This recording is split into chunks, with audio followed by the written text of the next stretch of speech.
Hey, true believers. Chris Mack coming at you with an awesome action figure today. We are going over the DC Multiverse McFarlane Toys Superman the Infected. And this is part of the Merciless Collect to Build.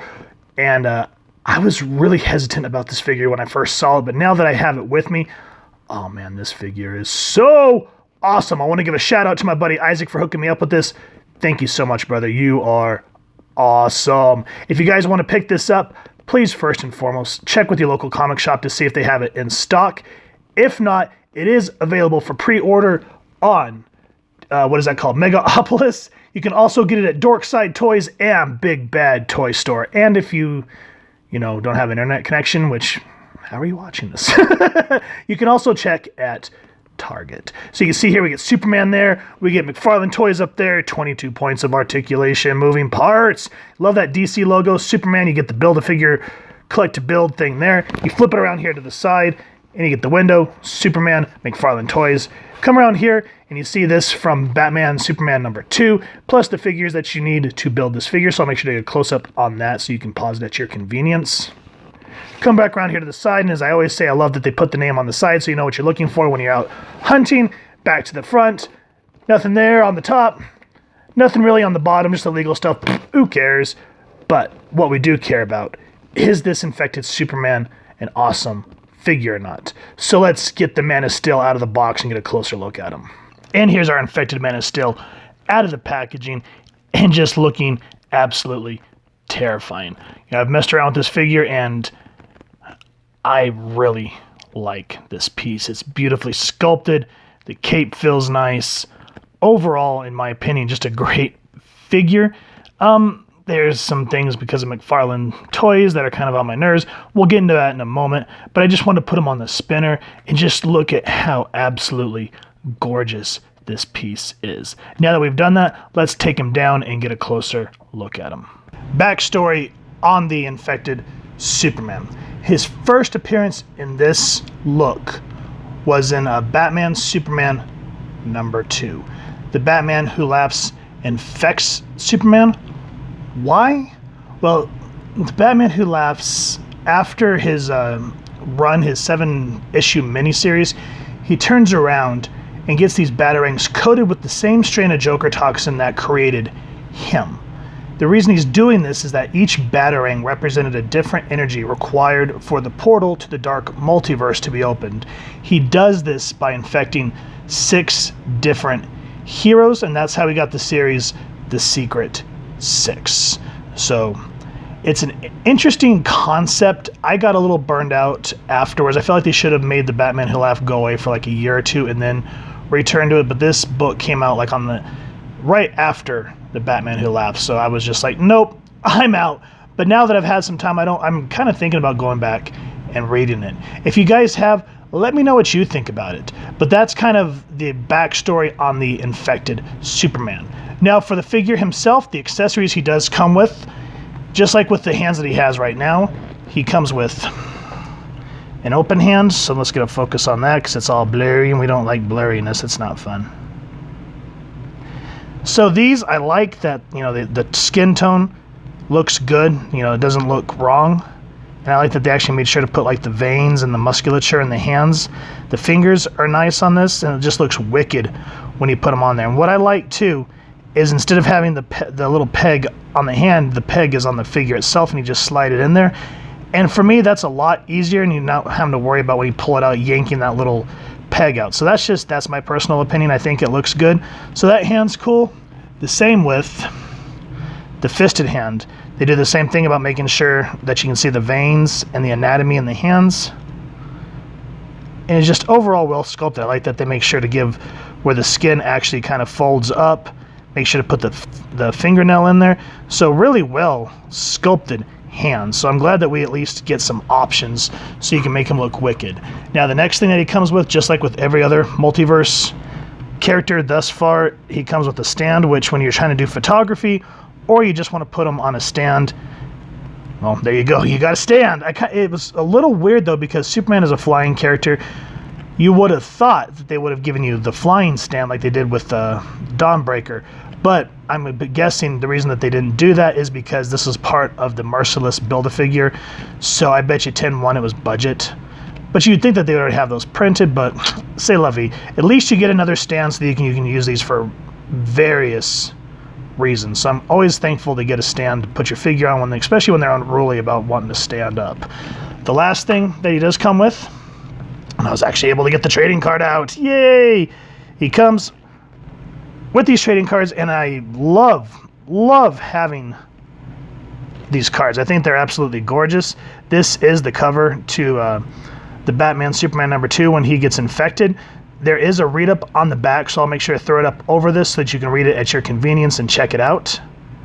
So yeah, great stuff overall there. Now that we've had the accessories out of the way, let's talk about the figure and the paint apps. And I mean, this guy is beautiful.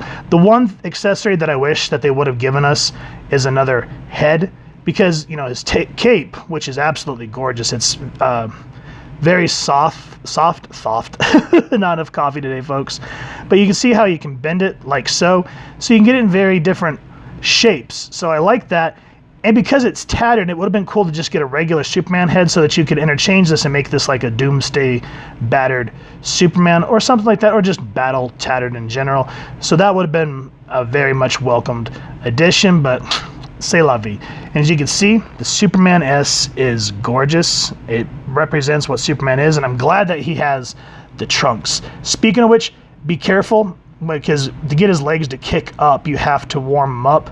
And this does wear a little bit, so just caution on that. It's frustrating, but it is what it is. And then again, just like with the hands, I'm glad that when they sculpted the Superman that they made sure to kind of get some ripples for the clothing, but also show off the anatomy of the musculature as well, so you can see the pecs, abs, all that good stuff. Same thing on the arms.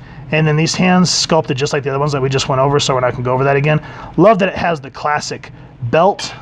You know, the blue kind of... The little lines here, this I believe is because it's part of Rebirth. You know, his old school pre-Flashpoint did not have that, so I'm sure they had to throw that in there for that reason. And it's okay. At least he gets his classic boots with the nice tips there, so I love the boots because this has that classic Superman look. I wish that we can get a better looking regular Superman, because the one that they came out with for what was it, Action 1000, I did not like it, did not pick it up, did not care for it. So I'm kind of hoping that they'll re-release this body mold with a classic Superman look, because I would definitely jump on that in a heartbeat. I like that the cape, of course, connects here, flows to the back. I'm glad that he has the opening, because that's a classic Superman trope where, you know, you can see the back of his neck and then where his cape loops, and just all that work there in the cape, just gorgeous stuff. Hair looks good, combed the way it's supposed to, has his little flick, kind of hangs out as you can see there, so that's really cool. And then the face, even though, like I said, this isn't a classic Superman, it's just terrifying. Let me bump up the exposure just a little bit. So, yeah, I mean, look at this guy. He's got the blackout here, and he's got all the little cracks to show that he's infected. His teeth are Jokerized and is pulled into that creepy, almost Chelsea grin. The chin looks good. Neck looks good. That's a really well done face. And that's one thing that I was excited about when they said that McFarlane was taking over the line initially, is because I've known for years from buying other figures that his sculpts, no matter, even if you can't pose them that well, you're at least when you pose them just on a shelf or whatever, it's going to look good. But, you know, in the age of action figure photography, we expect more range of motion, which he's getting better, and I just cannot get over how great that face looks. I like how the eyes are just completely whited out. It would have been cool if we got some eye beams to connect to his eyes. You know, that would have been really neat, especially like little smoking ones, you know, if you want to put them up against Batman or whomever. Oh, just look at those teeth. They're so icky, but so awesome. So for the paint apps, as you can see, just absolutely gorgeous. For me, this is a 10 out of 10. Now for the articulation, as I was just saying a moment ago, it's getting better than the first few waves that he released. So if you look at his head, can go down that much. And then if you warm it up, again, I always stress, warm your figures up. because it helps immensely. He can look up back about that much, not too bad. You got a little bit of play here. Twist it that way, twist it that way. Arms out that much, and then of course that way. That way does have double jointed elbows, whoop whoop. Hands spin 360, and then as I was talking about, the one thing that I really have a hard time with that drives me nuts in terms of the articulation are these ball joints. I hate these things because they spin independently, so you have to work around it and just, but once you get it lined up the way you want, it can be your friend. So as you can see, his hand goes up that much, down that much, and that's what I mean. You just gotta make sure that this is set correctly or else you're gonna have a bad time, okay? So he does twist here at the ab instead of at the waist, so you can get him to go that much. I'm sure you can go 360, but as I've said before, I don't do that because I always run the risk of busting. I don't want to snap him in half, and that's just gonna absolutely kill me. Ab crunch, about, and it does move. There's a little bit of a socket here, so you can kind of get that, move his arm out of the way. So you can go down that much, and about up that much, so you can get some good flying poses. So at least you have that option. That's good stuff. I'm glad that the cape is not a hindrance, because there are some figures like that where you're just like, oh man. Or shoulder pads. Legs can go out that much, can kick forward. As I said, after you warm this up, you can actually kind of see where it strains just a little bit to get it up like that. So it is what it is, but you know, you want that range of motion, so you got to sacrifice. You know, you have to kind of ask yourself what you want to sacrifice. He can kick back about that much, and it's because his butt's in the way, so it's like, eh. So he does have, thankfully, double jointed knees, so you can get that classic Superman flying pose. Feet do, oh, and then of course, again, no upper thigh cut, no boot cut, so you have no range there. It's kind of like, come on, McFarlane. You can kind of twist it there, but be careful because, you know, you always run the risk of snapping. So at least you get a little bit, but we need that, and we need that, just like Hasbro learned. Feet can go up that much, can go down that much. Does have that foot thing there, so that's kind of a nice addition, and I'm glad that it's starting to look better instead of out of place. And he does have ankle pivot a little bit, not as much as the Legends, but at least it's there. That's what I'm saying, is I feel like Todd is getting a lot better at what you call it. Let me tilt up because my camera is not playing friendly with me. I feel like Todd is starting to learn. I just hope that later down the line that we actually get those cuts that we need, and maybe get rid of those ball points, because those things drive me crazy. So articulation, I'm going to give this one a 6 out of 10. Now for comparisons, here he is next to the cel-shaded Jim Lee series DC Collectibles Batman. This is the McFarlane Arkham Asylum Joker. Now, in terms of the McFarlane figures, I do feel like Superman should have been bigger. I know Joker stands somewhere around 7 inches, so that should put Superman probably about 6.5, somewhere around there. Like I said, I don't want to bust out the tape measure. That's just too much work.